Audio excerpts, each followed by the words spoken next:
Some stories shouldn't be told, but this one won't stay buried. December 1975. George Lutz bought a 6-bedroom house on Long Island for half its value. Everyone knew why it was cheap. 13 months earlier, Ronald DeFeo had walked through those rooms with a rifle, ending 6 lives while they slept. George was a Vietnam veteran who didn't believe in ghosts. He saw an opportunity where others saw tragedy. He moved in with his wife Kathy and her 3 children just before Christmas. The kids got the upstairs bedrooms, the same rooms where the DeFeo children had died. George took the master bedroom where the parents had been found. That first night, he woke at exactly 3:15 a.m. The murders had happened at 3:15 a.m. He told himself it was coincidence.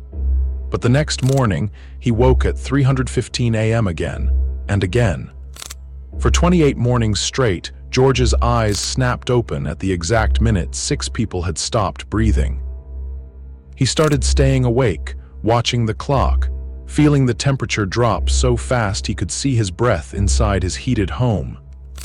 Kathy's daughter, Missy, started talking to someone named Jody who lived in her closet.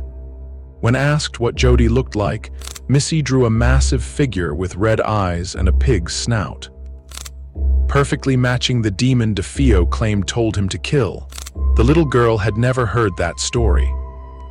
On Christmas morning, George looked up at Missy's window and saw something enormous behind the glass, something with glowing eyes. He ran upstairs and burst into her room to find Missy asleep, and her wooden rocking chair moving back and forth like someone had just stood up. George started drinking at the Witch's Brew, the same bar where DeFeo used to drink. The bartender mentioned that George looked just like DeFeo, same height, build, dark hair.